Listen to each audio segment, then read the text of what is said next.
memang ada istilah kayak anak itu ada durhaka, tapi orang tua juga ada yang durhaka loh. Karena ini pertama kali kita serius Ya, banget iya nggak ada sih? ketawanya sama sekali loh. Sebagai anak tunggal, aku bisa memvalidasi itu karena aku sangat susah buat berbagi. Dan aku kayak relate banget sepanjang, tahu nggak, kayak aku sepanjang pembicaraan ini aku ngerti gini, oh, oh pantas aku kayak gitu gitu.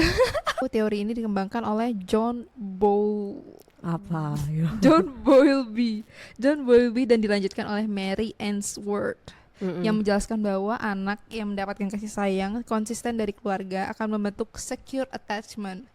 Nah, secure attachment itu penting karena kayak dengan kita merasa aman, kita bisa mengeluarkan apa saja yang kita rasakan, apa saja yang kita pikirkan, yang kayak kamu tadi kan, gitu.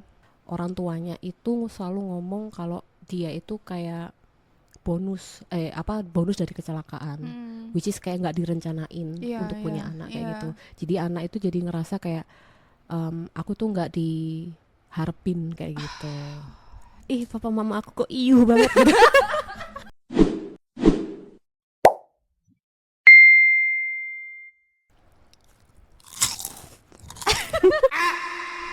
Hai guys. Hai guys. Woohoo.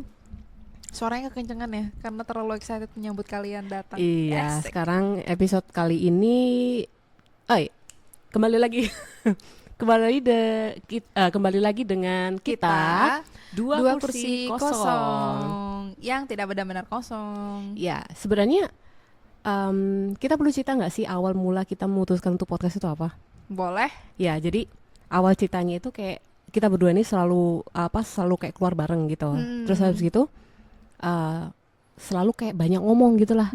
Jadi aku sama dia ini kayak suka ngomong gitu. Literally kayak nonstop. Betul. Jadi, kita bisa literally di mall itu berapa menit cuman ngobrol, berapa jam cuman ngobrol doang, kayak 3 jam bisa. Iya. 4 jam bisa. Iya, ngobrol doang dan itu bukan ngobrolin orang. Jadi kita bahas apapun gitu kayak. Mungkin pengalaman kita, mungkin opini kita tentang suatu topik. Jadi kayak tiba-tiba langsung terbesit kayak gimana kalau kita bikin podcast kayak gitu. Soalnya daripada gacor sendiri kan. Betul. enak didengerin orang gitu. Nggak tahu orang-orang ini bakalan nonton apa nggak tahu. No problem. Tapi sebentar. Oke. Soalnya aku mau matiin lampu di belakang. Tuh. Ping, set. Lampunya mati karena aku matiin. Tadi lihat orang-orang ya pasti lihat lah. Oke, jadi hari ini kita mau bahas apa nih Asti?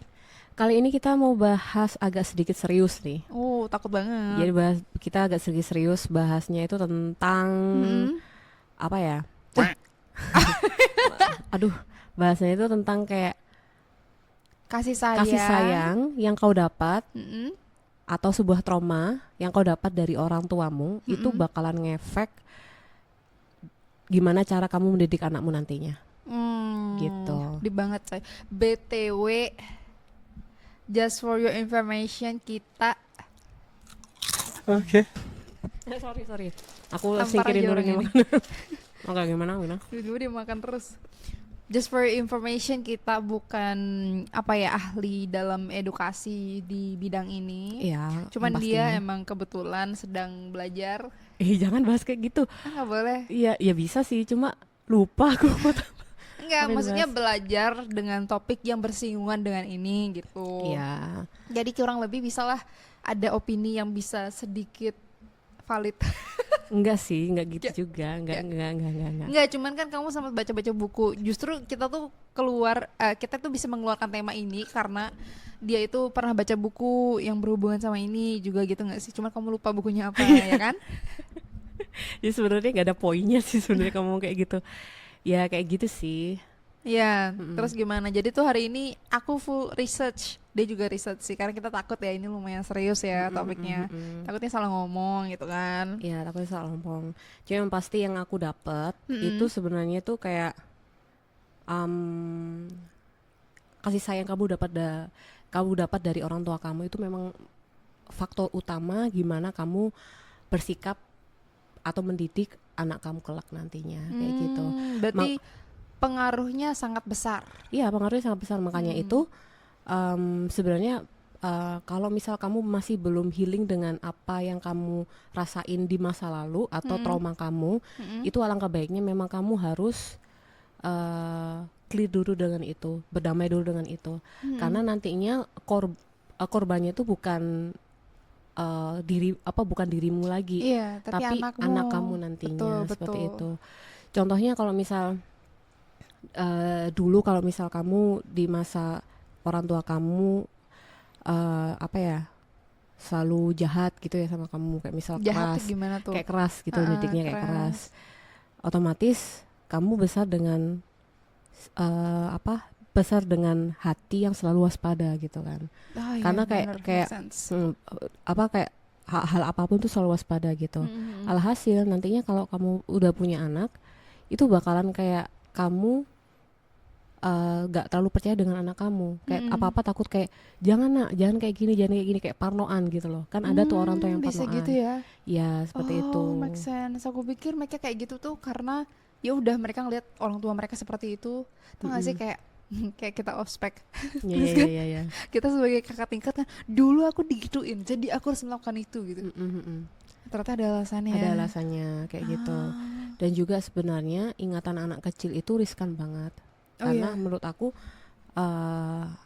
pun sendiri, pengalaman diri aku sendiri, apapun yang kamu alami di masa kecil kamu, entah itu umur 4 tahun atau 3 tahun, itu bisa inget loh.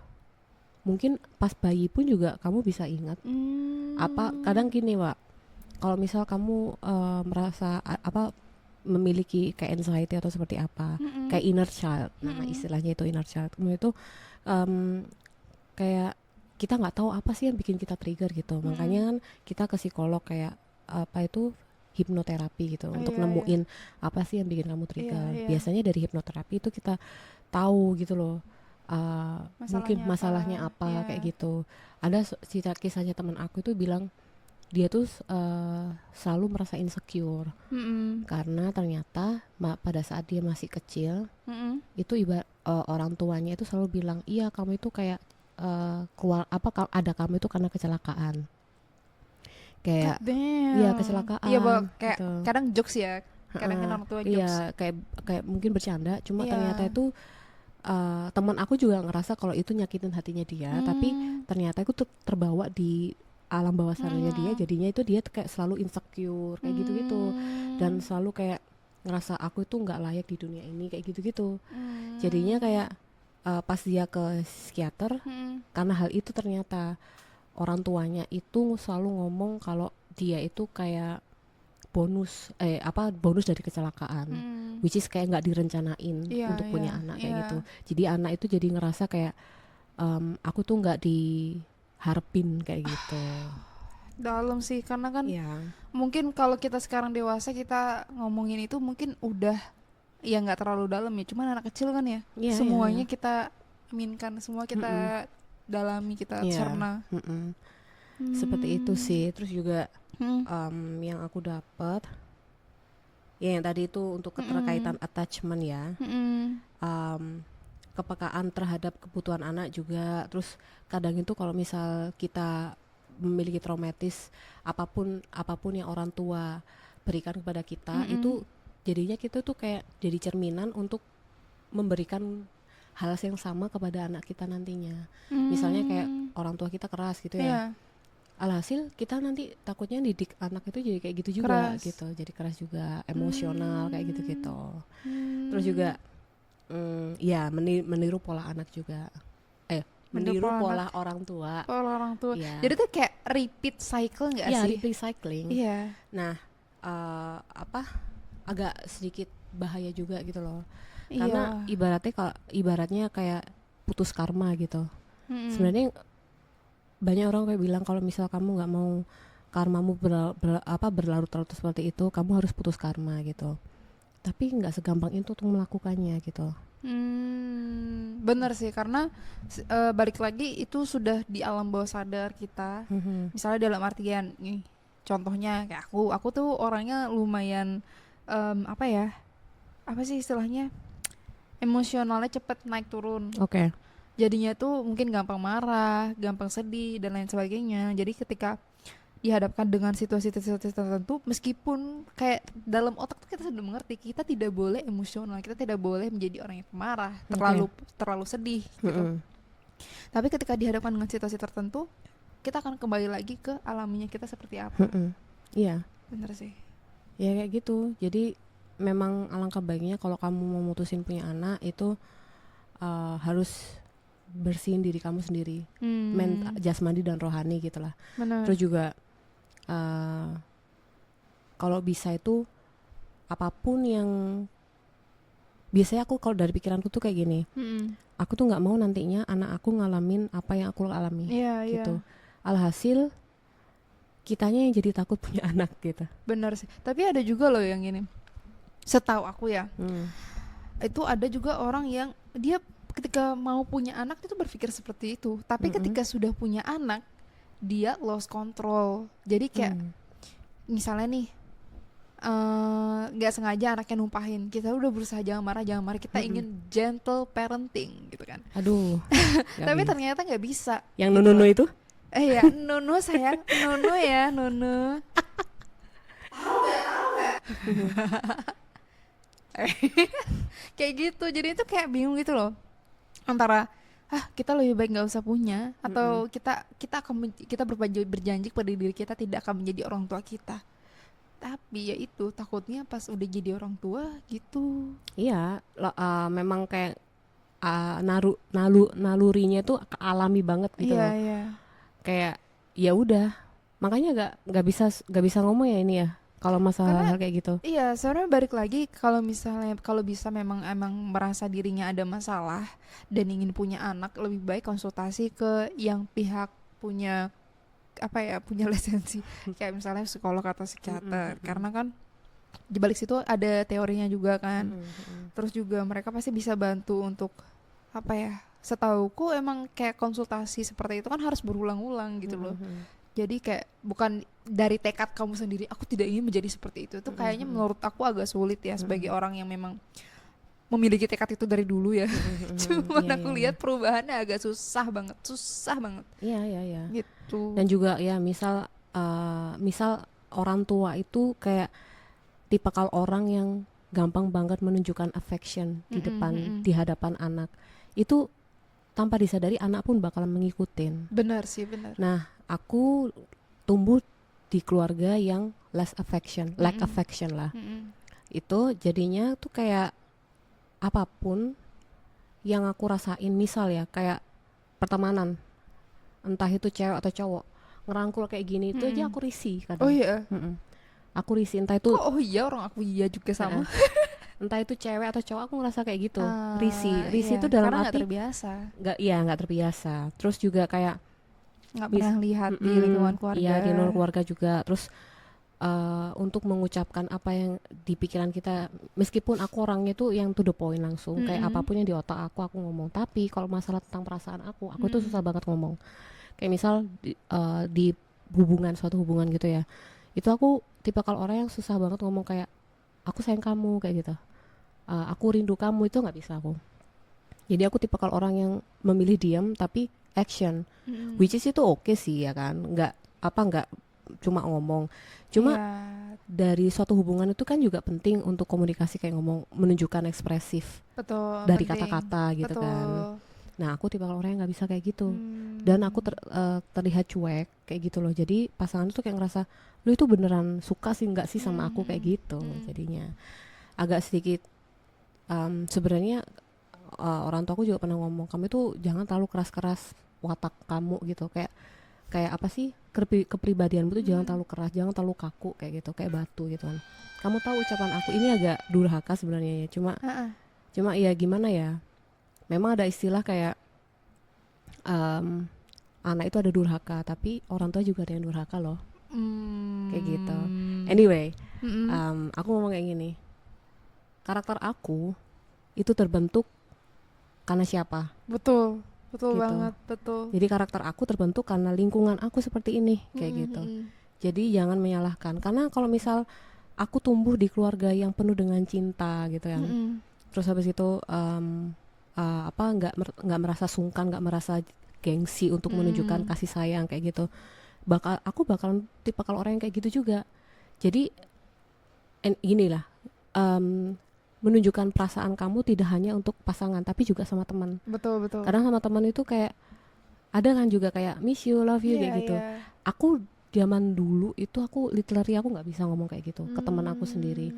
Tapi karena aku belajar dengan lingkungan aku di luar keluarga ya, untungnya syukur alhamdulillah aku dikelilingi sama orang-orang baik. Jadinya aku bisa belajar gimana apa sih affection itu kayak gitu. Jadi aku baru belajarnya tuh ya pas umur dewasa dan dekat sama orang lain, bukan dari lingkungan keluarga kayak gitu. Karena menurut aku literally di keluarga itu aku tidak belajar apapun masalah affection kayak gitu sih. Oke. Jadi itu sebenarnya possible ya guys ya untuk mendapatkan pelajaran dari dunia luar di luar keluarga, tapi basically balik lagi seperti teori yang pernah aku baca entah di mana. Ya, keluarga itu aku nggak ingat soalnya. Keluarga itu adalah tempat pertama di mana kamu dibesarkan, di mana kamu tumbuh. Ya pertama gitu loh, rumah pertama kamu Iya, gitu. benar.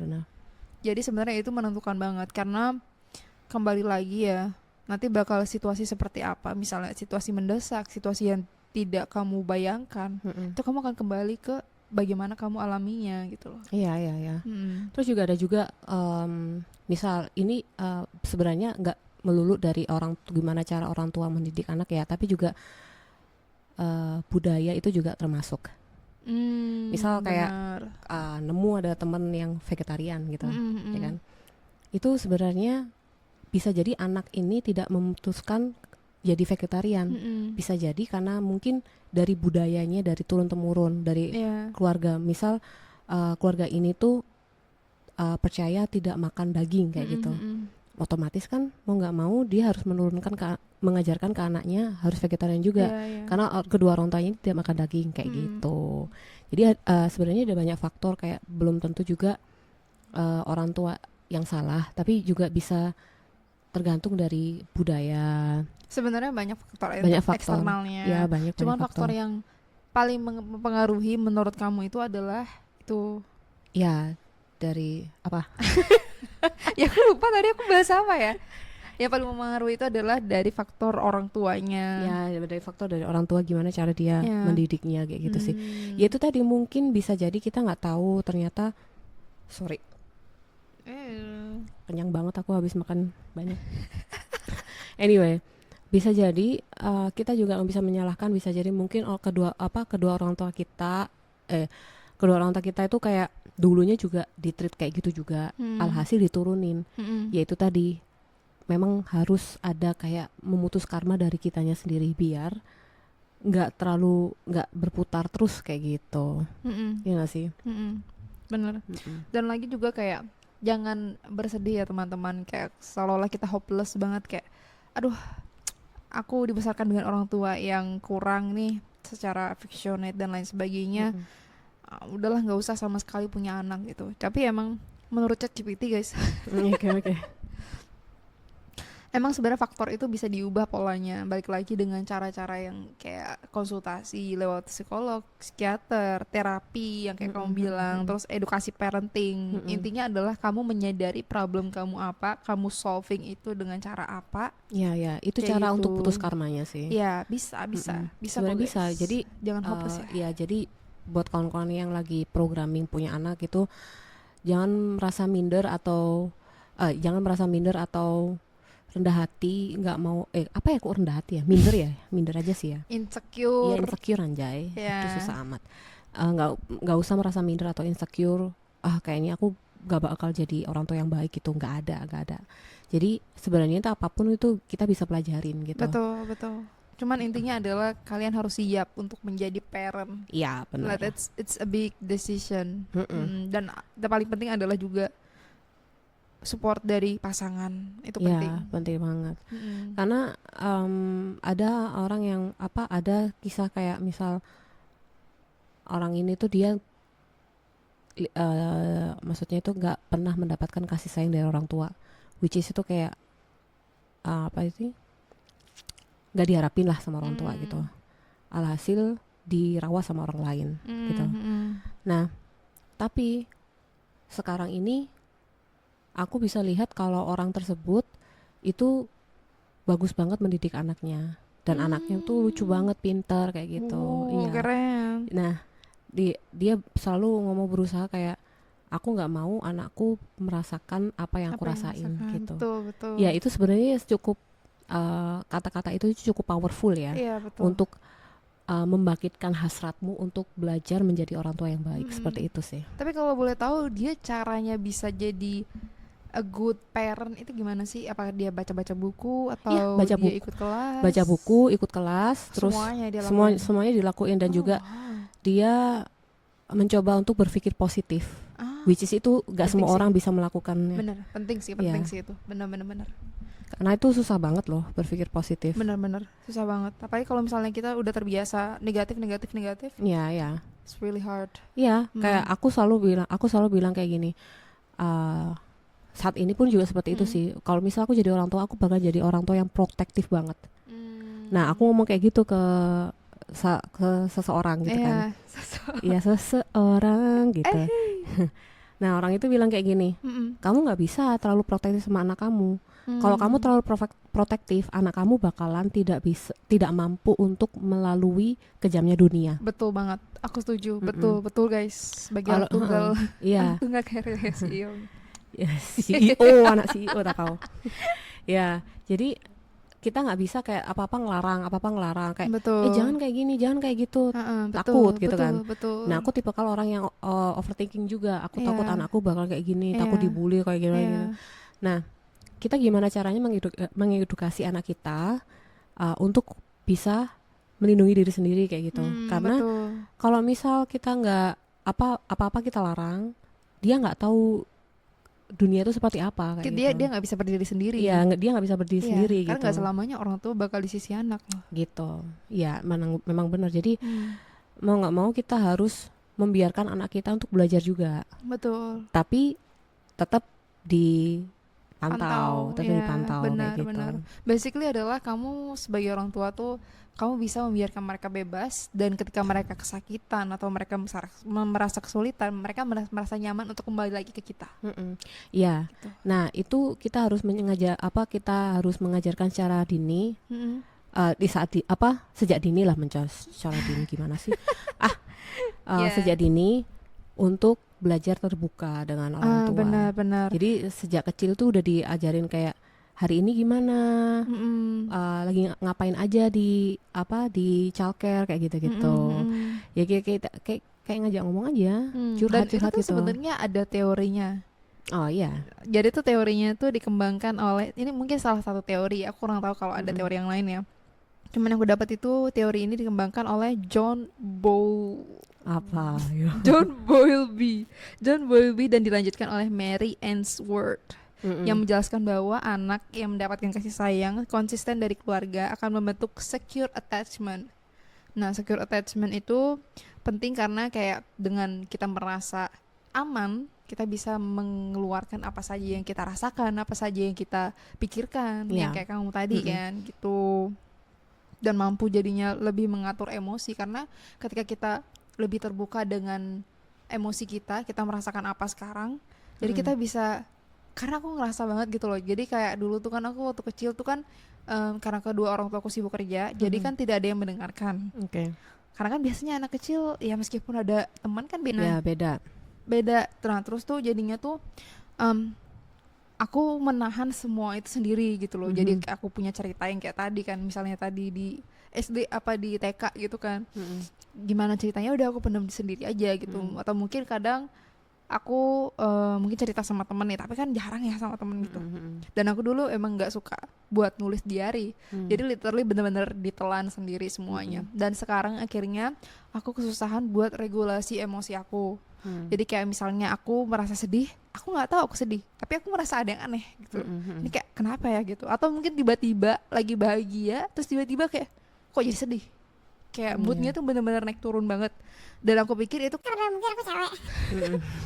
Jadinya tuh kan moodnya naik turun gitu kan, atau mau PMS atau apa gitu kan. Tapi ternyata enggak, karena kemarin aku sempat ke psikolog dan emang betul sudah sudah melewati konsultasi memang benar aku punya masalah soal regulasi emosi itu. Jadi kemungkinan ada hubungannya dengan yang tadi aku bilang kan, secure attachment itu aku tidak terlalu bisa untuk mengekspresikan diri aku ke orang tua aku karena saking sibuknya, atau mungkin juga mereka nggak ada waktu kayak gitu. Itu penting sih. Penting banget. Jadi juga sebenarnya nggak semua anak juga bisa terbuka biasanya, tapi ada caranya biar bikin anak itu terbuka kayak gitu. Ini menurut dari ini ya pelajaran aku. Iya, oke. Jadi kita itu harus melontarkan pertanyaan yang nggak langsung direct ke cerita itu. Misalnya anak ini dapat bully dari anak gitu ya, dapat bully dari anak orang lain. Nah terus ada bentol-bentol kayak gitu itu. Kita nggak bisa langsung nanya kayak kenapa itu bentol-bentol kayak gitu. Otomatis anak itu langsung kayak bikin benteng gitu loh. Benar. Terus dia kayak nggak mau cerita hal kayak gitu kan. Takut kayak gitu. Nah sebenarnya di cerita kayak gini, kamu mau nggak nyeritain lebih jelas ini kenapa ini kayak gitu. Gitu aja, tanya-tanya kayak gitu. Terus habis itu literally bakalan kayak ngalir sendiri gitu ceritanya. Kayak gitu, jadi kayak apa ya?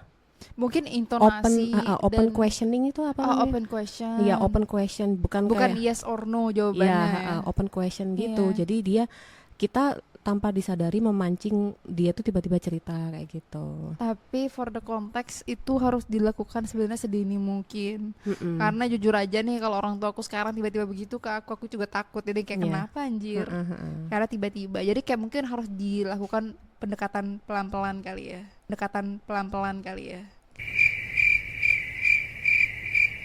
Oh ya, ada orang masuk.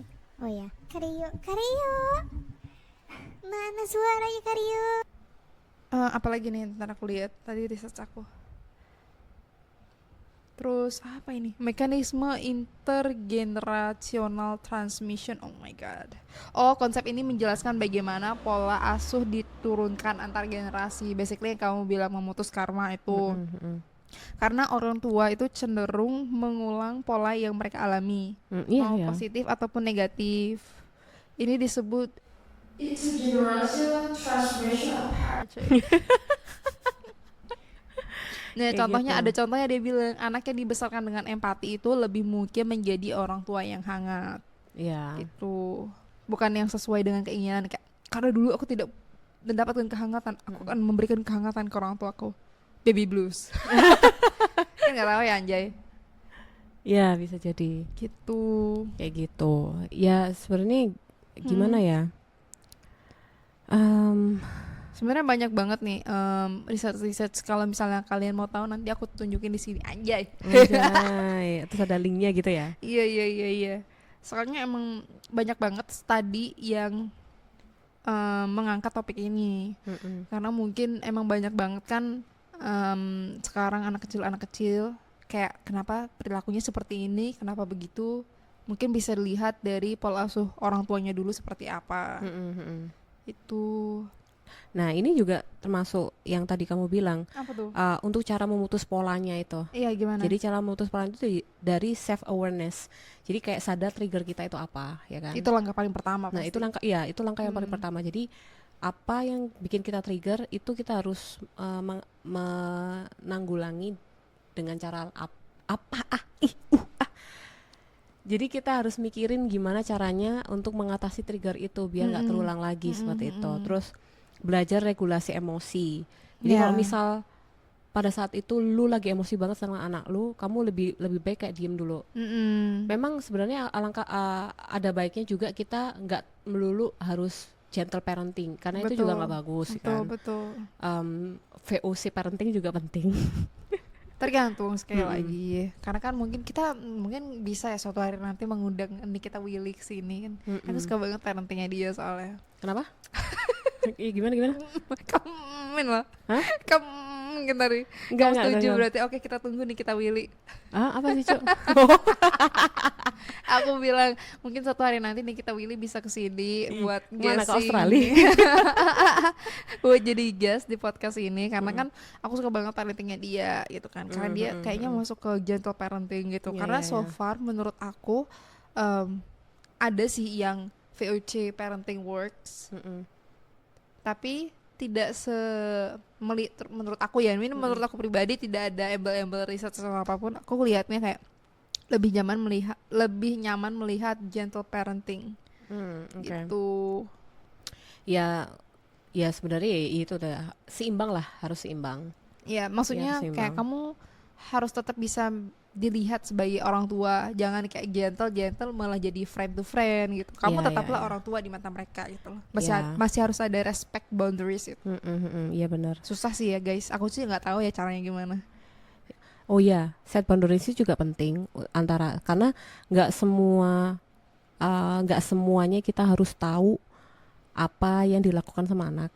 Misal biasanya kalau di usia kayak mau ke preschool, ini di bukuku ya, nggak tahu ini benar apa enggak, cuma aku cerita aja menurut pemahamanku. Jadi memang ada kalanya kita harus memberikan private time buat anak kita gitu loh. Misal kayak tidur di kamar sendiri, kalau misal memang dia mau ditutup pintunya ya udah ditutup aja pintunya, tapi nggak dikunci. Kayak gitu, itu kayak menyediakan private time-nya sendiri gitu. Tetap kita pantau, tapi kita tidak terlalu belak-belakan gitu, gitu. Terus juga biasanya kalau misal anak tunggal, kalau misal kalau misal dititipin ke ini ya, penitipan anak ya di childcare gitu ya, itu biasanya tidak tahu gimana caranya bersosialisasi dengan anak. Karena aku nemu ada satu anak yang aku analisa lah ibaratnya, analisa. Ya ibaratnya aku observe gitu kan. Terus habis itu aku nanya ke salah satu edukator, aku bilang anak ini family structure-nya seperti apa kayak gitu. Oh dia dari keluarga dari negara Bangladesh kayak gitu. Kedua orang tuanya sama-sama kerja dan dia anak tunggal. Oh pantas, karena menurut aku karena dari anak tunggal dia juga tahu gimana caranya untuk bersosialisasi dengan anak lain kayak gitu. Karena setiap kali aku lihat dia selalu main sendiri dan agak sedikit ini juga karena setiap kali dia ingin main dia cenderung egois, kayak nggak mau sharing gitu guys. Itulah alasan kenapa aku egois. Sedikit anak tunggal aja. Berarti relate ya. Relate sih, karena kan basically kalau misalnya kedua orang tua kerja, mungkin kalau ada pembantu ya mungkin kamu ngobrolnya sama pembantu, tapi kan kadang pembantu malah nonton sinetron anjir. Iya. Terus kayak ya udah kamu sosialisasi sama siapa, sama boneka, ya udah asik sendiri gitu loh. Itulah kenapa alasannya sampai sekarang meskipun aku nggak tahu sih sampai sekarang mungkin terlihat culun, terus kayak kalau misalnya dibully tuh aku tidak sadar aku dibully karena terlalu asik dengan dunia aku sendiri. Iya. Dia pun juga gitu. Si anak ini kayak jadi aku pas lagi main sama dua anak ini ya, main rumah-rumahan itu tiba-tiba dia lihat kita kayak seru nih, aku mau gabung dong gitu. Nah dia mau gabung tapi ada satu anak ini yang nggak nerima dia, nggak mau aku main kayak gitu tuh. Jadinya kayak didorong itu anak itu sampai jatuh, tapi dia tuh kayak nggak sadar kalau dia tuh lagi dibully gitu. Jadi kayak dia diem aja gitu kan. Dan dia aku ngerasa sakit hati atau gimana gitu. Jadi diem aja kayak literally kayak less expression gitu. Jadi kayak aku merasa ibah juga. Akhirnya aku langsung kayak masih penjelasan ke anak ini, nggak boleh kayak gitu. Kita itu harus sharing sharing mainan. Kita harus main bareng. Di sini kita ketemu itu untuk interaksi, untuk main bareng, sharing happiness kayak gitu. Aku bilang gitu. Terus anaknya ya nggak tahu itu dia paham apa enggak dengan apa yang aku ngomongin, tapi aku lebih fokus ke anak ini karena anak ini tuh kayak literally gak ada ekspresi gitu pas didorong, jadi kayak diem aja kayak gitu. Terus habis itu tiba-tiba dia nggak nangis nggak apa, balik lagi main sendiri kayak gitu. Keren sih, strong mentality. Tapi nggak juga sih, belum ya, tentu kasihan. Sih. Iya sih, karena harusnya di umur segitu dia bersosialisasi. Karena kalau enggak nanti tapi susah. Karena anak-anak jadi anak-anak lain juga malas bersosialisasi sama dia karena dia nggak mau sharing toys juga, nggak mau sharing toysnya. Aku bilang, kamu mau nggak kalau setelah 5 menit kamu pakai, kamu udah kelar, kasih ke dia ya, aku bilang gitu. Karena kita harus gantian, aku bilang gitu kan. Literally nggak mau anaknya. Tapi memang benar, karena aku nggak bilang ya anak tunggal itu tidak baik ya, cuman sebagai anak tunggal aku bisa memvalidasi itu karena aku sangat susah buat berbagi dulu. Kalau sekarang sih udah lumayan lebih baik ya, cuman dulu tuh kayak misalnya tuh minuman nih, air putih misalnya, terus ada minta dong airmu, aku kayak mau bilang iya tuh kayak gitu, kayak bener-bener berat hati banget karena seumur hidup nggak pernah berbagi. Gitu. Kayak gitu sih ya. Sebenarnya ya nggak bisa nyalain juga, mungkin bisa jadi orang tuanya memang memutuskan pengennya itu cuma anak tunggal. Betul. Karena pun aku nantinya, aku juga rencana aku punya, at least itu aku punya 1 anak aja lah, nggak mau nambah lagi, nggak mau 2 atau 3, nggak mau, cukup 1 gitu. Tapi bagusnya jadi anak tunggal itu jadi fokus perhatianmu cuman ke 1 anak dan kamu bisa memberikan seluruh affection dan resources ke anak itu gitu. Tapi beda cerita kalau kedua orang tuanya kerja. Balik lagi ke sana anjay. Ya kan, beda cerita kalau gitu. Enggak, sebenarnya kalau misalnya kedua orang tuanya kerja nggak apa-apa, cuman kan kalau diberikan waktu tertentu gitu loh. Jadi yang kayak nggak kerja terus gitu. Ya. Dan juga diajarin gimana caranya sharing kayak gitu ya. Bener sih. Berarti balik lagi adalah pentingnya kamu belajar soal parenting sebelum punya anak. Iya, itu penting banget kayak gitu. Dan juga ada kisah lagi kalau misal kamu punya 3 anak. Aku anak tengah nih. Anak tengah itu selalu tunjuk merasa jari tersingkirkan. Oh, apakah betul anak tengah? Iya, selalu kayak gitu. Oh iya. Jadi ibaratnya kalau misalnya anak tengah itu kayak orang tuamu itu bakal fokus ke anak pertama.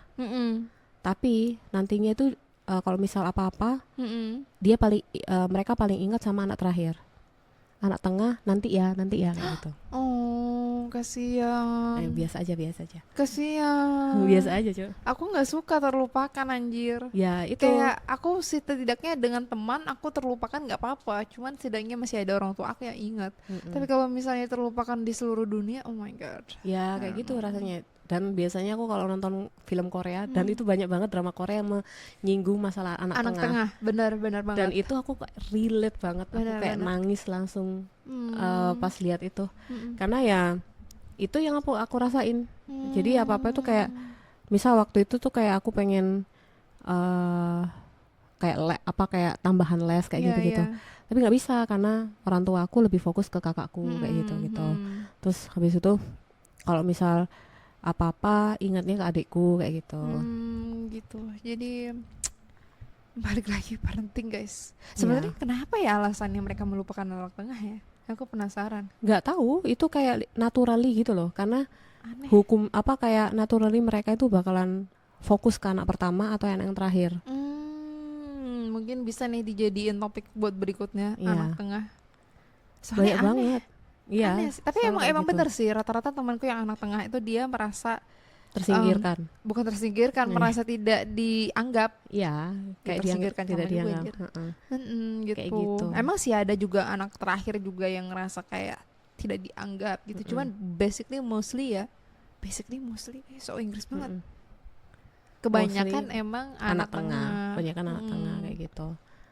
Jadi anak tengah itu yang apa-apa, dan mostly anak tengah itu yang selalu lebih mengerti sama orang tua kayak gitu. Oh iya? Iya. Oh itu aku no comment sih soal itu, soalnya enggak juga. Iya, enggak juga itu. Aku nggak bisa bilang mostly karena kalau misalnya baca di TikTok, kan keseringnya video-video TikTok gitu kan, terus kan baca komentar-komentarnya, banyak kasus yang anak pertama, ada juga yang anak terakhir, karena aku ngeliat kayak kadang tuh anak pertama itu dia sacrifice untuk keluarganya, terus akhirnya mau nggak mau dia yang biayain adiknya, terus ya pokoknya gitulah. Terus atau enggak yang anak terakhir karena ditinggal nikah yang pertama sama yang kedua, jadinya dia mau nggak mau diam di rumah sendiri kayak gitu. Kalau yang anak tengah juga mungkin ada, aku nggak tahu ceritanya kayak gimana, cuman aku bilang sama aja sih. Ya, sama rata. Ya sama rata sih. Ya gitulah, nggak ngerti itu agak sedikit ini ya, case beda case by case. Dan juga aku nggak mengklaim kalau anak tengah tuh yang paling susah, karena nantinya bakalan diserang sama anak terakhir sama anak sulung gitu. Betul sekali. Kayak semua gitu anak ada kesulitannya masing-masing ya, meskipun kita nggak tahu. Cuman emang mostly kebanyakan yang kita lihat problem di masyarakat itu adalah stereotipnya anak tengah dilupakan. Iya, kayak gitu. Itu. Jadi kalau bisa memang alangkah baiknya untuk memberikan kasih sayang secara merata kayak gitu. Betul, merata. merata tergantung kondisi, bukan equal semuanya disamaratakan gitu. Iya, kayak gitu. Tergantung kondisi. Gitu guys. Gitu sih guys, kayaknya cukup kita bahas masalah parenting. Sebenarnya sebenarnya faktor utama kayak gimana kita merefleksikan cara kita mendidik anak itu agak sedikit banyak ya.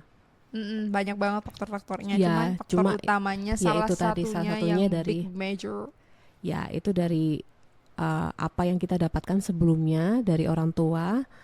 Kita kita tanpa disadari itu bakalan menyalurkan lagi ke turunan kita. Betul, kayak gitu. Dan itu kayak berputar terus. Makanya memang harus ada putus karma kayak gitu. Dan langkah pertama paling penting adalah menyadarinya secara dini, menjaranya sejak dini kayak gitu. Iya, kamu sadar ada problem nih. Iya. Gitu.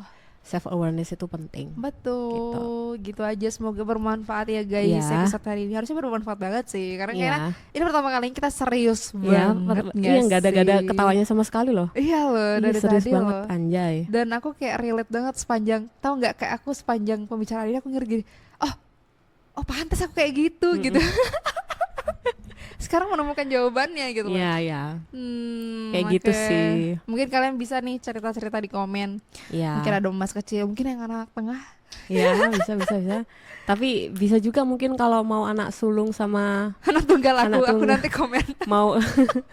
mau berargumen juga silakan. Iya. Tapi argumen secara sehat ya. Betul guys, betul. Ingat nanti anak kalian menemukan itu terus ngeliat, papa mama aku begini dulu. Iya, papa mama aku kok iuh banget gitu. Ya udah, sebelum pembicaraan kemana-mana, see you in the next episode. Bye.